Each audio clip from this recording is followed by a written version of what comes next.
Hello everyone, my name is Sanjay Yadav and I am pursuing MTech from IIT Delhi, and here is the Sir Shivam sir. My name is Shivam Sharma. I am pursuing PhD from Applied Mechanics Department in IIT Delhi.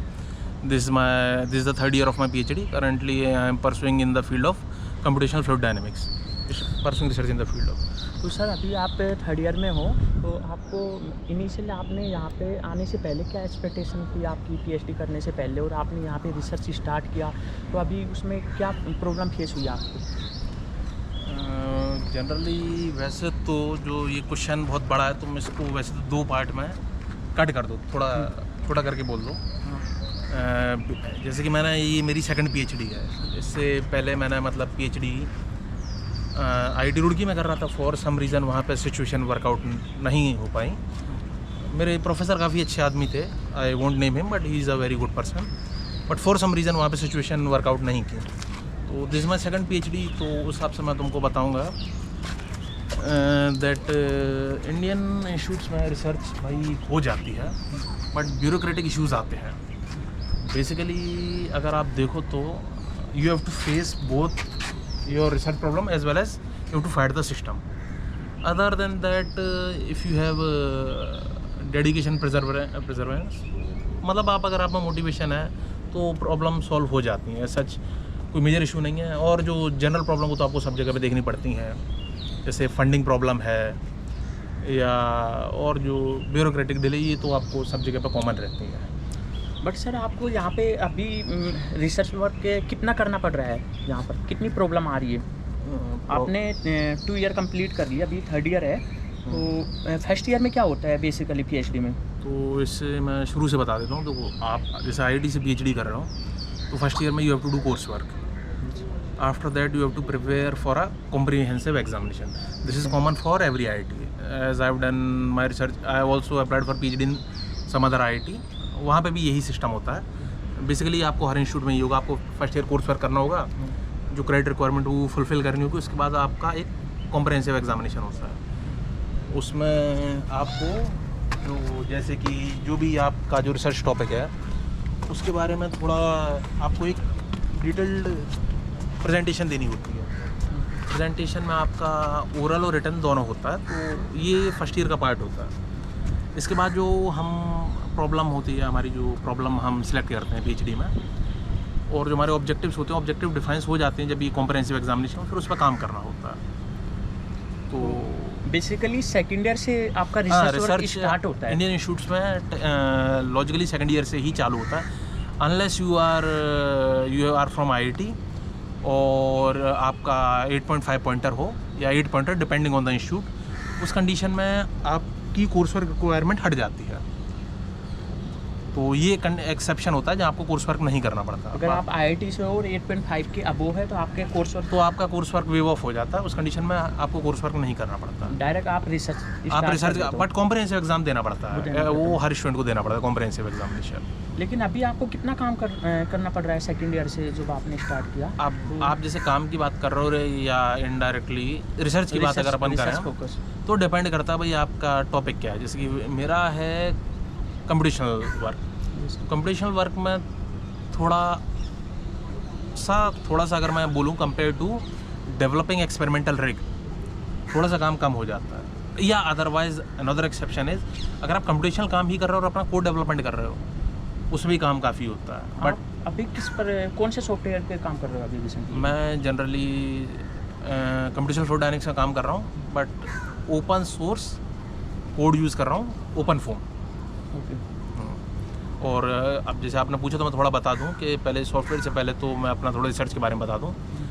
मैं computational flow dynamics में काम कर रहा हूं। Computational flow dynamics में wind turbine optimisation पे, तो wind turbine की ऑप्टिमाइजेशन या विंड टरबाइन की डिज़ाइन इंप्रूवमेंट में काम कर रहा हूँ using computational flow dynamics. Computational flow dynamics क्या होता है, जो फ्लूइड फ्लो को स्टडी करते हैं तो एक्सपेरिमेंटली पॉसिबल नहीं हो पाता हर चीज़ को फ्लूइड फ्लो में स्टडी करना। तो उनको यूजिंग हाई परफॉर्मेंस कंप्यूटर और सुपर कंप्यूटर्स की मदद से उसकी इक्वेशन को हम न्यूमेरिकली सॉल्व करते हैं, तो उसको हम CFD कह देते हैं। तो कंप्यूटेशनल फ्लूइड डायनेमिक्स में काम कर रहा हूँ और उसमें हम इक्वेशंस को रिजॉल्व करते हैं और हम फ्लो की बिहेवियर को डिटेल्ड एनालिसिस करते हैं। तो उसमें मैं काम कर रहा हूँ, उसकी मदद से मैं विंड टरबाइन स्टडी कर रहा हूँ CFD की मदद से। तो ये बेसिकली मेरा फील्ड है। तो सर एक्चुअली में आपको पीएचडी में आपको मिनिमम रिसर्च पेपर कितने होने चाहिए कि उससे पीएचडी की डिग्री आपको मिल जाए? पीएचडी में इंस्टीट्यूट रूल होता है 2 का, एटलीस्ट 2 ऐसे इंडेक्स पेपर। इन एक्सेप्शनल केसेस पर मैंने 1 पे भी लोगों को डिग्री मिलते हुए देखा है। बट आइडियली आप क्या कोशिश करो, आप कोशिश कीजिए at least 3 paper, 3 if not more. But more कई बार प्रॉब्लमेटिक हो जाता है, तो एटलीस्ट 2 और 3 पेपर आप कोशिश कीजिए। बिकॉज आपको जैसे कहीं पोस्ट पे अप्लाई करना है या कहीं प्रोफेसर की पोजीशन पे अप्लाई करना है, तो जो आप सिलेक्शन क्राइटेरिया होता है वो फुलफ़िल करने के लिए थोड़ा मतलब हेल्पफुल होता है। पीएचडी मिल जाएगी आपको 2 पेपर में, बट अगर आपके पेपर थोड़े ज़्यादा हैं, एटलीस्ट 3 या 4, मतलब ये नहीं लो क्वालिटी पेपर, एटलीस्ट 1 और 2 गुड पेपर और 3-4 पेपर है, तो दैट इज़ सफिशिएंट। क्वालिटी पे फोकस करो, क्वालिटी पे एटलीस्ट मिनिमम 2 की रिक्वायरमेंट होती है। एज अ रिसर्चर हमें क्वालिटी रिसर्च करनी चाहिए। बट अगर अपन इंडियन और प्रैक्टिकल जो ग्लोबल सिनारियो, क्योंकि हर चीज़ हम प्रैक्टिकल मतलब आइडियल नहीं हो सकती, जो पूरी ग्लोबल सिचुएशन है, इंडिया के outside it's a number game. वो लोग देखते हैं कि भाई टोटल नंबर ऑफ पेपर कितने हैं। ये केवल इंडिया का इशू नहीं है, ये पूरे वर्ल्ड का इशू है। तो एटलीस्ट 4-5 पेपर होने चाहिए। और सर वन मोर क्वेश्चन कि आईआईटी में पीएचडी कितने ईयर में कंप्लीट हो जाती है? सबसे मेन क्वेश्चन होते हैं कि कितने साल में आपको पीएचडी की डिग्री हो। अपने ये अप्लाइड मैकेनिक्स डिपार्टमेंट में मिनिमम कितने ईयर में डिग्री मिल जाती है? हमारे डिपार्टमेंट का अगर देखा जाए तो हमारे डिपार्टमेंट 4 में करवा देता है। एक्सेप्शनल केसेस है, बट एक्सेप्शन तो हम एक्सेप्शन रहता है। 80-90% स्टूडेंट 4 से 5 साल में कंप्लीट कर देते हैं इस डिपार्टमेंट। आइडियल कंडीशन में। हाँ, कुछ लोगों का एक्सेप्शनल काम है, जैसे कोई एक्सपेरिमेंटल सेटअप डेवलप कर रहे हैं, बिल्कुल ही नया फील्ड है, बिल्कुल ही नई फील्ड में कोड डेवलप कर रहे हैं, उन लोगों को काफ़ी टाइम लग जाता है, 6-7 साल लग जाते हैं। बट वो एक्सेप्शन है। नॉर्म 70-80% लोगों का 4-5 साल में डिग्री हो जाती है। हाँ, 4 में भी हो जाती है, और आप कुछ का काम मैंने 3 साल में भी डिग्री पूरी होते हुए देखी है। और अनलकी लोगों का है तो 5+, लेकिन आइडियली 4 से 5 है। ये डिपार्टमेंट इस मामले में थोड़ा जल्दी काम हो जाता है हमारे डिपार्टमेंट में। और एक क्वेश्चन ये है कि कुछ लोग चाहते हैं कि इंडिया के बजाय फ़ॉरेन से मतलब पीएचडी कंप्लीट करें, क्योंकि वहाँ पर उनका मेन रीज़न होता है कि एक तो 3 साल में डिग्री मिल जाती है। तो उसके बारे में अपना नहीं, ये हमेशा हर जगह पे 3 साल में डिग्री मिल जाए ऐसा गारंटी नहीं हो सकता। जैसे यूरोप में नहीं, ऐसा कहीं भी नहीं हो सकता कि जहाँ वो गारंटी दे दे। गारंटी नहीं है। आइडियली तो इंडियन इंस्टीट्यूट भी फंडिंग 5 साल के लिए देते हैं। हाँ। बट कई बार लोगों का, हमने कुछ इंस्टीट्यूट में नाम नहीं लूँगा, बट हमने सुना 7-7, 8-8 साल, 10-10 साल भी लगा देते हैं। तो रूल तो 5 का है, तो वो हम कहीं गारंटी नहीं ले सकते। हाँ, इसलिए अगर आप यूरोप जाना आप प्रेफर करना, 2 चीज़ें मैं बोलूँगा। एक एक्सपोजर मिलेगा आपको, और दूसरा फंडिंग सिचुएशन यहाँ से बेटर है। देखो, वी हैव टू एक्सेप्ट कि भाई इंडिया से थोड़ी सिचुएशन वहाँ बेटर है फंडिंग की। बट ऐसा ये नहीं है कि भाई इंडिया में फंडिंग नहीं हो पाती। आपको प्रोजेक्ट लिखना पड़ता है, CSIR है, DST फंडिंग प्रोजेक्ट लिखना पड़ता है। अगर आप प्रोजेक्ट लिख दो, वो डिपेंडिंग आपको रिसर्च में कितना चाहिए, आप उस हिसाब से प्रोजेक्ट लिख दो, 1-2 करोड़ 50 लाख जितना भी आपको चाहिए। और सर, एक पीएचडी स्टूडेंट को कितनी फंडिंग मिलती है? ये डिपेंड करता है। देखो, एक पीएचडी स्टूडेंट को क्या होता है, देखो जो इंस्टीट्यूट फेलोशिप है अब तो बढ़ गई है, 35 और 42+ HRA शायद हो गई है। 35 शायद फर्स्ट ईयर के लिए है, और 37 एग्जैक्ट भूल गया, और 42 फॉर सेकंड ईयर स्टूडेंट है। तो प्लस HRA टायर 1 सिटी में 27% है, तो रफली आपका 53-54 हो जाता है आपको पर मंथ 53-54 मिल जाता है। तो ठीक है, बट जो इससे काम नहीं चलता। रिसर्च में क्या, जैसे कि आपने कोई इक्विपमेंट चाहिए, कुछ एक्सपेरिमेंटल है, तो उनको जैसे कि कोई एक्सपेरिमेंटल सेटअप है, तो उनको क्या होता है, लाखों रुपए तक चाहिए होता है। और लाखों तो मैं बहुत इज़ लाइक पीनट्स। जो मैंने कुछ लोगों को प्रोजेक्ट देखे, उनको 2-3 करोड़ रुपए लग गए रिसर्च में अपना सेटअप बनाने में। उस कंडीशन में पैसा बहुत चाहिए हो जाता है, तो वो आपको प्रोजेक्ट लिखना पड़ता है। और ठीक है, मैं ये नहीं कहूँगा कि भाई ग्लैमरस है, जैसे कि मेरी जॉब लगी थी एमटेक के बाद, और मेरे साथ वाले जो लोग काम कर रहे हैं 15-20 पे पहुँच गए, 15-20 LPA। और पीएचडी में आप कैलकुलेट कर सकते हो भाई 50,000 पर मंथ है, तो साल के 6। बट ठीक है, you have to select what is more important for you. But ठीक है, I would say it is sufficient, not too much, but I would say it's okay. One more question sir, आपने भी बाहर से PhD करने की सोची होगी या अप्लाई किया था? नहीं, ये ऐसा रहता है। देखो, every person has different priorities in life.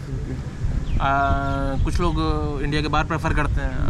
I decided to live close to my family, So I decided to Sir, pursue your PhD family from. live in Delhi, so Even if I was not in Delhi, previously I decided to pursue PhD in another institute.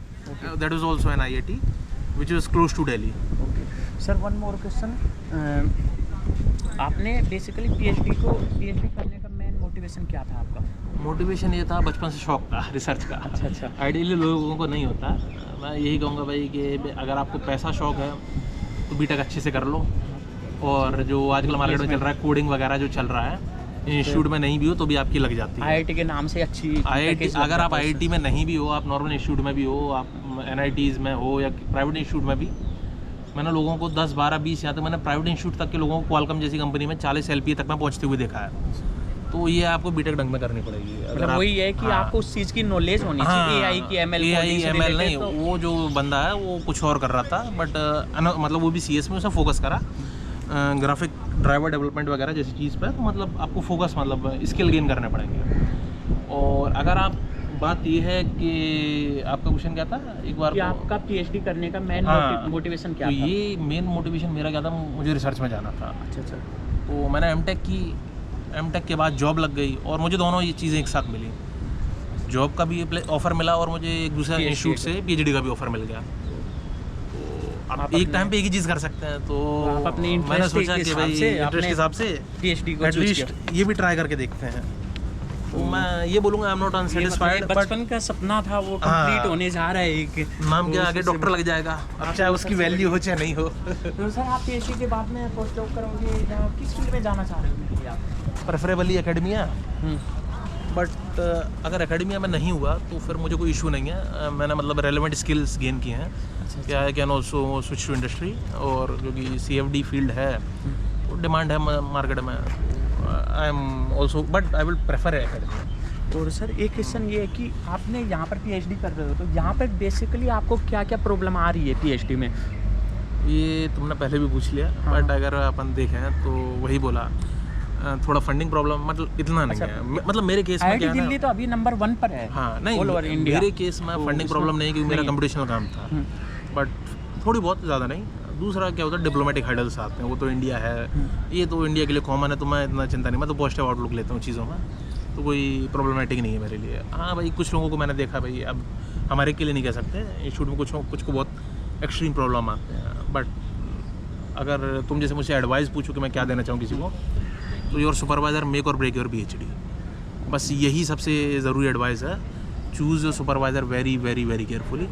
बाकी सारी advice आप छोड़ सकते हो, सब ignore कर सकते हो, बस ये एडवाइस इग्नोर नहीं कर सकते।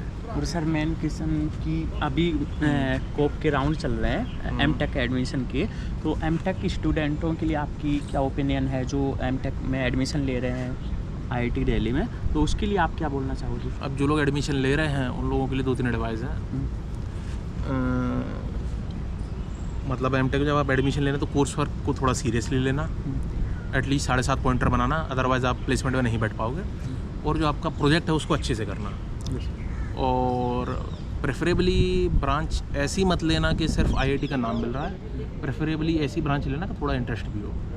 ये मैं एक बात बोलूँगी, कई बार लोग जैसे ब्रांच एकदम ऐसी ले लेते जिसमें उनको इंटरेस्ट नहीं है, फिर वो उसमें एमटेक बिल्कुल फोकस नहीं करते, उनका सारा फोकस दोबारा गेट प्रिपरेशन में चला जाता है, प्लेसमेंट भी नहीं होता, फिर प्लेसमेंट भी नहीं होता, 2 साल भी बर्बाद हो जाते हैं। तो एटलीस्ट एक मतलब ऐसी ब्रांच लेना जिसमें आपको थोड़ा इंटरेस्ट हो, और अच्छे से मतलब थोड़ी कर लेना है, कोर्स वर्क पे फोकस करना, एटलीस्ट 7.5 पॉइंटर, और प्रोजेक्ट अच्छे से करना, कोर्स वर्क से भी ज़्यादा फोकस प्रोजेक्ट में करना, क्योंकि वो आपके प्लेसमेंट के लिए काफ़ी इंपॉर्टेंट होता है।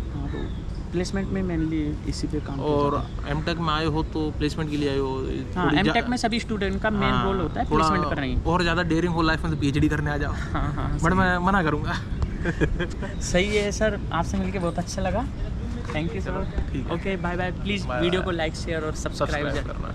ओके।